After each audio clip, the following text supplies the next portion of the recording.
Good evening and welcome to Bronx Talk. Tonight we're joined by the state senator from the 32nd Senatorial District, which includes the Bronx neighborhoods of West Farms, Hunts Point, Longwood, Concourse, Melrose, Morrisania, Mount Haven, East Tremont, and Westchester Square. In 2019, he sponsored the state's Green Light Law, a law that allows New Yorkers to get a driver's license regardless of immigration status. This has recently come under fire from the U.S. Department of Justice. We will talk with him about that. We'll also wade into the status of the city's mayor, who some have called to resign over his apparent capitulation with the Trump administration on immigration rights, which some say is in return for the DOJ's dropping of his corruption case. And we'll also discuss President Trump's attempt to shut down congestion pricing. We've got other items on the agenda as well. A lot to do. Please join me in welcoming back the Democratic senator from the 32nd Senatorial District, the Honorable Louis Sepúlveda. Senator, nice to have you with us. Thank you for having me on the show. Before we do all that good stuff, so now you have been one of our most frequent guests, and I did what you probably wanted. I made a list of all your appearances on Bronx Talk. There were 25 of them. And what year was the first one? The first time was a discussion of, now this is interesting, a discussion of police brutality, and Anthony Miranda, who's now the New York City sheriff, right, of the Latino Officers Association, was the guest with you. You weren't even an elected official. Wow, look at that. You debated, I don't know, four times, including the most recent for borough president. Yeah. This is my gift to you. Oh, thank you. And I will say, this is show number, now you should listen, this is what I want to tell you before the show. This is show number 1482. Wow. So that means in 18 more shows, 18 weeks you can count, we will do 1,500 programs on Bronx Talk. Isn't that crazy? Mazel tov. Good to you. Look at that. Great work. That is crazy. And you participated in 4 debates. We've done 96 political debates, and there's going to be debate season. We'll do a lot more. Absolutely. Anyway, there you go. Sure thing. Thank you. Welcome back to the program. You can study that on your spare time. Let's talk about the Green Light Law. Yes. This was driver's licenses for all. I have another surprise for you. We went back to one of the previous shows when you came on here to explain the law, and so I'm not going to ask you to explain it because you did it way back in June of 2019 when you passed the law. So here it is. The bill makes our roads a lot safer. Undocumented immigrants to the tune of potentially 250,000 people are already driving on our roads. We know that for sure? We know that for sure. They drive. Not all, but they drive. They don't take the practical exam. They don't take the written exam. They don't acquire automobile insurance. Now they can obtain all of these with the correct proof of identity. This will make our roads safer.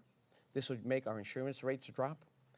This will make our pedestrians safer because they're receiving the kind of training, for lack of a better word, that we all get when we obtain a driver's license. It would also generate revenue.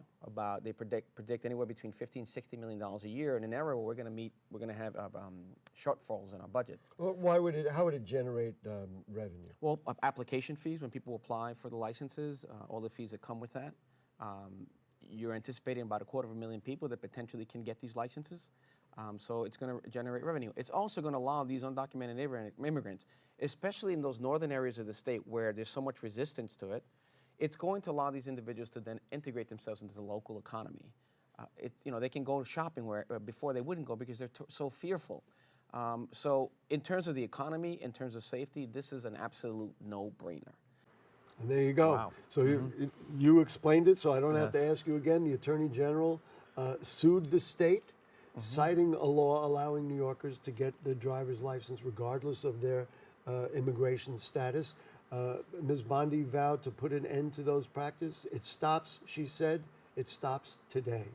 What's your reaction? Well, I mean, first of all, let's discuss the hysteria that the Republicans are talking about back in 2019, that this is going to lead to undocumented immigrants through the process of obtaining their license to register to vote unlawfully, that this is going to increase crime in certain areas.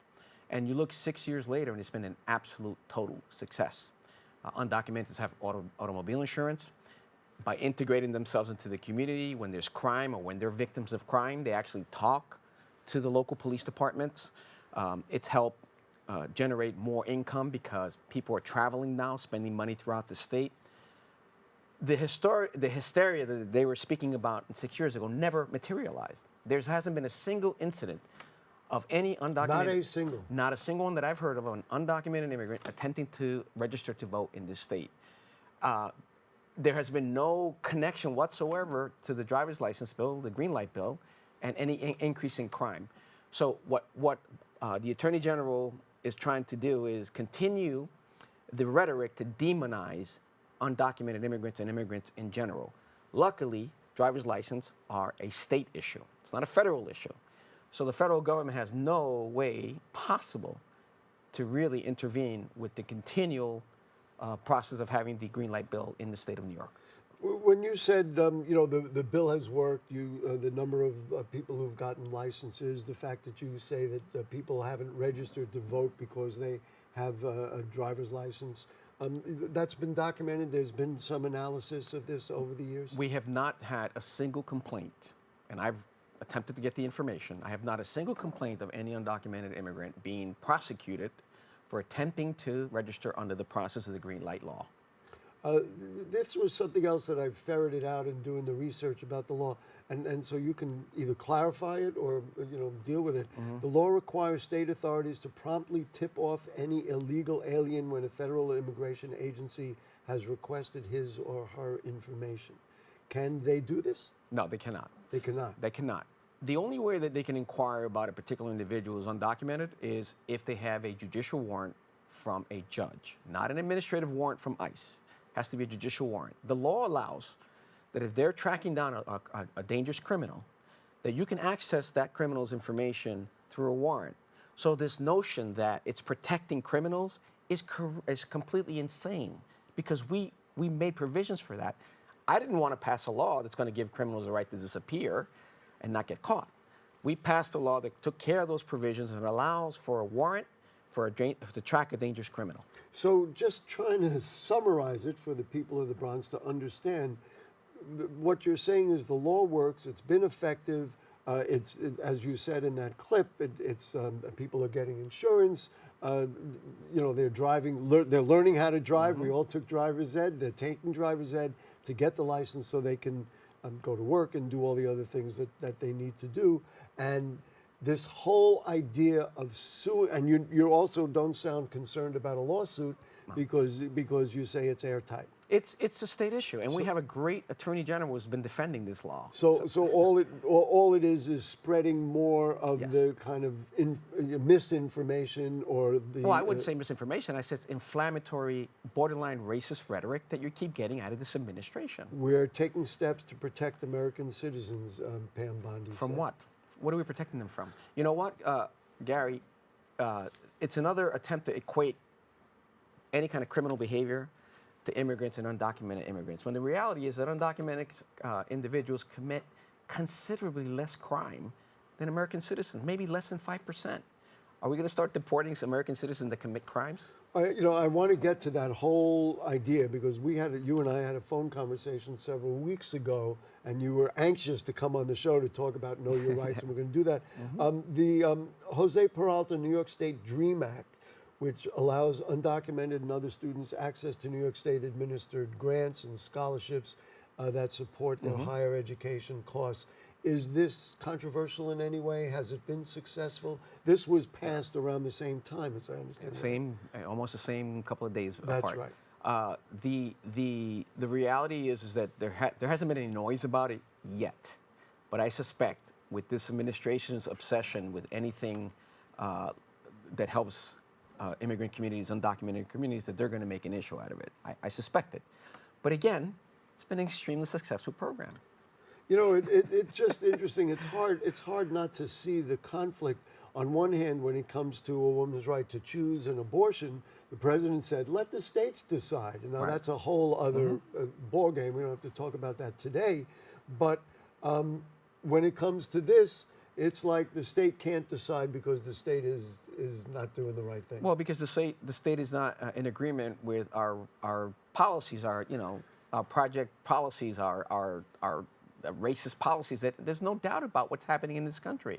So unless you're in line with that, they're going to try to cut your legs off every chance they get. What do you hear from constituents? Are they not sending their kids to school? Are there many afraid?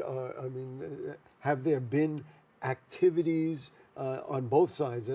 People being investigated, or is there just fear? That was one of the things that we did a show on Know Your Rights. No, and there was a lot of fear. There's legitimate fear. Parents are withholding their children from school. Just yesterday, I believe, in one of my housing developments, they had an ICE invasion, and they took around... They did? Yes, they did, and I heard they took about 25 individuals. And there was another housing development today that I believe they were in. In your district? In my district, and we're going to distribute, we're going there, we started distributing information throughout the community, written information to explain what rights they have. It's come to that. So who were the 25? Well, the original explanation from the president was that these were going to be people who had committed crimes. Correct. And I think all of us would agree that we don't want criminals being out there in any form. But so are these criminals? Who were these It's hard to people? ascertain who they are because ICE is very secretive about the information that they have. It's like the issue on Rikers Island, right? These people are accused of a crime. They have not been convicted of a crime, and yet they want to remove everyone, even if you have not been convicted. Again, this country, you're entitled to due process no matter what your status is. I hate to ask this question. Where are they now, the 25 people? Do we know? It's hard, no, because ICE is very secretive about where they detain individuals, so we don't know. It's public information. Couldn't it be foiled? Well, ultimately, we'll find out where, but it's immediate. It's hard to ascertain where they've been taken. And so these could be families. These could be part of families. Or it could be a Puerto Rican who speaks Spanish, and ICE agents don't realize that Puerto Ricans are natural-born citizens, and they take them like they did a couple of weeks ago. Yes. I saw a busload being unloaded in Panama, where they had just taken some migrants, and I saw children in there. Yes. And frankly, it was just disturbing that sad. the children are, wearing masks and being marched into some. And in many facility. cases, children that were raised in the United States. A very big controversy is out there about hospitals, churches, and schools, whereas they used to be hands off for those kinds of things. But as we have documented on this program and people have been talking about, attendance is lower in schools. There's a lot of concern. What are the rights if somebody comes knocking on the door? Well, the most important thing that people have to know is that you do not have to speak to an ICE agent. You do not have to let them into your home unless they have a warrant, but it has to be a judicial warrant. It can't be a warrant from an administrative judge, immigration. They don't have the authority to give the agents the right to go into your house and take you out. You have a right to an attorney. Right? There's a due process component to this. You have a right to an attorney. We want them to know that. You have a right to record your interactions with ICE. They cannot remove that from you because there's still a First Amendment right in this country. Up until today, there is one. So far. Right? You don't have to give them information because the Fourth Amendment gives you protections against your privacy remains there. But up until today, it still exists. And don't speak. Just remain silent. So let's just say, I'm playing this out. Let's just say you don't speak and you say, I really don't want to answer. What if they take you anyway? Are they doing that? Oh, of course I'm sure they're doing that. But at least there's nothing on the record that they can say that you spoke about when you spoke to the ICE agent. If they ask you, are you an immigrant? Are you undocumented? You don't have to respond to those questions. Are we recommending that people carry not only a driver's license, which now might not be an indication of anything, but also, the birth certificate or some other citizenship papers? Yeah, they should have some level of... People should keep that with them even when they ride the subway or go to work or go to shopping. Have your identification with you. Do not lie to an ICE agent. That's important. Which is why I say don't speak at all, so they cannot say that you lied to them. But carry some form of identification.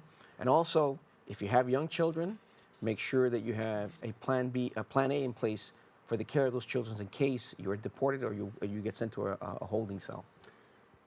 Have you heard, do you have people knocking on your door, constituents who are saying, what do I do? In my office, I'm guessing that you must have a lot. Oh, we have quite a number of calls and visits to our Senate office, correct. And then you provide them with the same kind of information? We connect them with lawyers or not-for-profit legal-based organizations that provide assistance, Mayor Adams put out a statement or advice that you don't have to let them in, but if you feel threatened, then you should let them in. To me, this sounded like he was opening the door for ICE to be very aggressive, create fear, and then, well, okay, then we got to let him in. Well, if his intention wasn't to give a blueprint, exactly that's what he did, was give a potential blueprint. That's what I'm suggesting. Yeah, it's a very difficult situation. You know, the mayor should understand a lot of the immigration issues that are happening right now, a lot of the issues with the Trump administration. I haven't asked for his resignation because I'm giving him an opportunity to restate his position on ICE, on the immigrant community. You know, I'm hanging by a thread.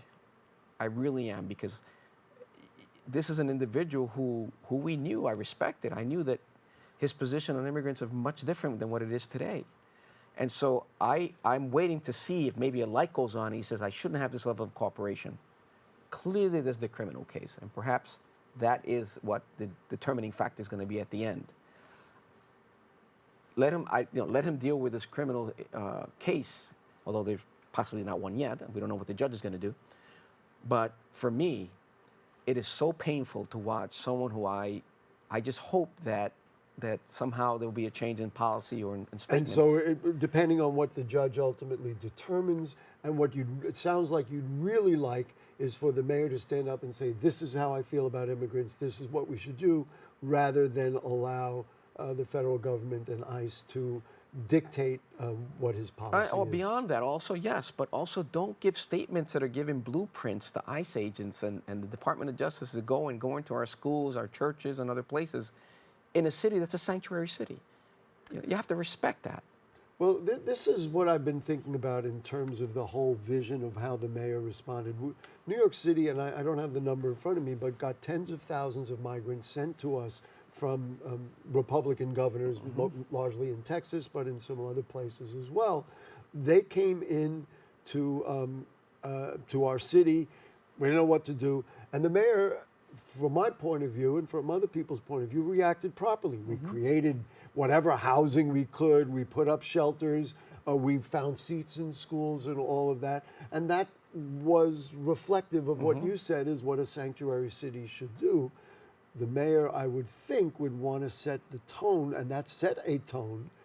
But now it appears he's backing off. It's, I think it was difficult time when Texas was sending individuals to the city of New York, but I think he handled it admirably and as best as he could. Would he handle it the same way today if that was the situation today? I don't know, but I'm very concerned. Well, what is ironic, Department of Justice had explained was that they didn't want it to interfere with his campaign. They said it wasn't fair to do that. And then they asserted that this was really, a political hit anyway. These are exactly the same defense ideas that President Trump had with his own case. He said, I'm running for president. You can't put me in this position. And then also, this is just a political hit. The reality is that the factors that are leading to this potential dismissal of these charges are suspect, and not to admit that, you're being foolish. I hope that's not the case, but I'm very concerned. So you are not ready to say the governor should remove him, and that is what the process is. I mean, we all know about impeachment on the presidential level. But on the state level, this is the first time this has come up, as far as I recall. There's also a potential legality issue that I want to make sure that is satisfied. Look, I'm not going to dictate to the governor what she should do, or the mayor what he should do. What I'm going to continue to do is advocate like hell for a very vulnerable segment of our society that's being targeted, that's being treated like criminals, when in fact these are individuals that have contributed so much to this country and this state. And I will fight till the very end to protect these individuals. I always thought all the monies that are being spent on ICE and on I don't want to say incarcerating, but housing the people or putting them in shelters of some sort. If you took that money and invested in citizenship programs, in education programs, to turn law-abiding people who really were escaping bad issues in their own country, and you helped to make them citizens, we might have a better situation than the one we're in But the I middle also of think now. we have an obligation to acknowledge that this nonsense, this BS, that immigrants are coming here and getting free food, free hotel, free medicine, is complete insanity. Undocumented immigrants pay billions of dollars in taxes to this country, and they cannot get those benefits because they don't have a Social Security number. You can't get it with a TIN number.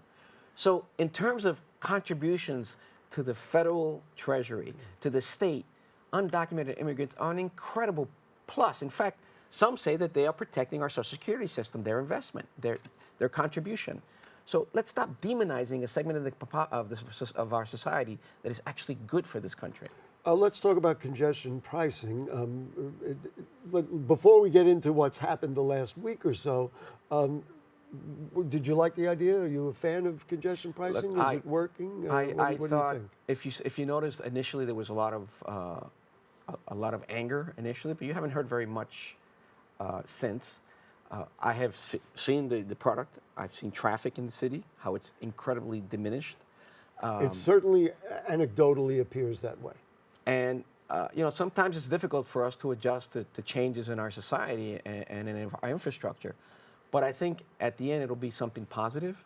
I was concerned about perhaps traffic veering to the Bronx and taking up parking spaces.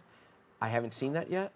I'm still... People in northern Manhattan are complaining, but right. we'll I have to worry about the Bronx right now. Yeah, that's fair. Yeah. So President Trump came out and said that he's going to shut it down. From a legal standpoint, can he do that? I mean, right away the MTA fired back and said they're going to, I think they've already filed a lawsuit. Mm-hmm.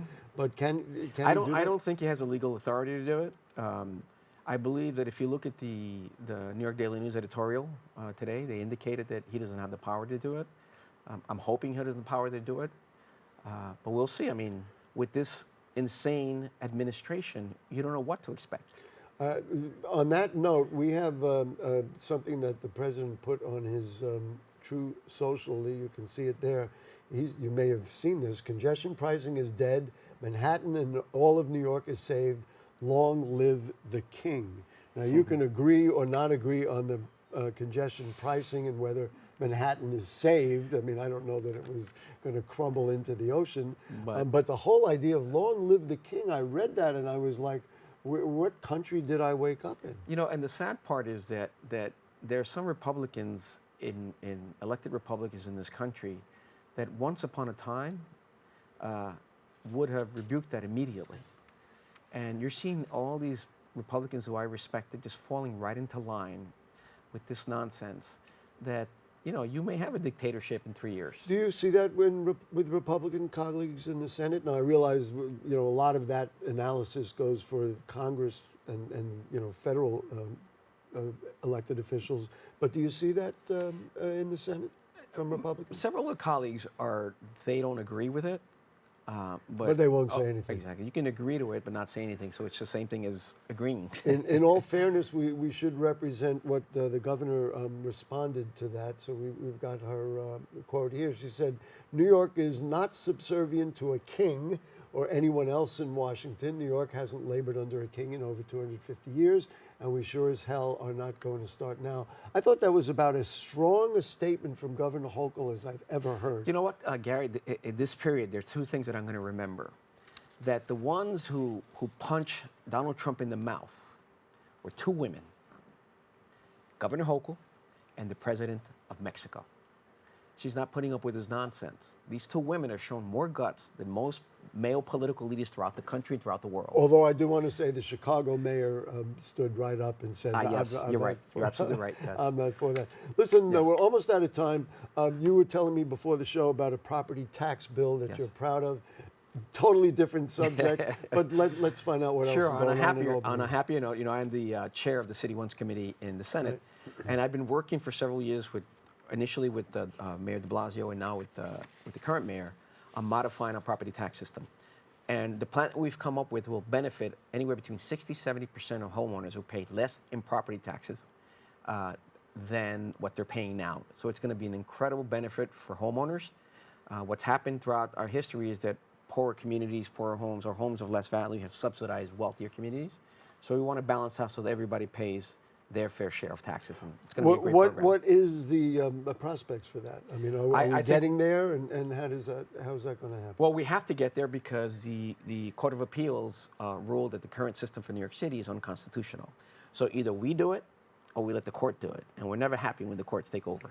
I've started asking elected officials who come here, and I put them on the spot at the end of the show, favorite restaurant in your district? Favorite restaurant would be... And they hate when I do this. I can't say because I have so many. But there's a... And you don't want to offend anybody. Yeah, but there's a Mexican restaurant on Arthur Avenue. Okay, that I like, Poblana. Okay. That's All very, right. very good. I like Everybody, Mexican food. make a note about that. And all the other restaurants, don't be mad at him. I Yes. put him on the spot. Yeah, I'm a big fan of Italian food as well. All right, so this was a visit number 25. Wow, look at and that. we'll have many more, we hope. And Senator Sepúlveda, thank you for your Thank you for inviting me. frankness. Thank you. And we certainly appreciate your time. One thing I wanted to ask you, because the district lines changed. Yes. The migrant shelter that they're building on Bruckner Boulevard, that is not your district. That is not my district. Whose senatorial district? I think that's Gustavo Rivera. Maybe Okay. Gustavo Rivera. Well, we invited him. We'll get him in here too. All right. Thank you so much for joining us. Thank you. A lot of people to thank. We thank our producer, Rebecca Hemick, the director, Will Guzman, Urelis Encarnacion on graphics, Ian Neville is on audio, our great editor who edited that little piece as well, Yenelsida Diaz. We have a cast of thousands with us here in the studio. And of course to you too, the people of the Bronx, you're all the best. And so, yes, this was show number 1482. If the curtain don't fall and the creek don't rise, we'll see you for 1483 next week. Good night.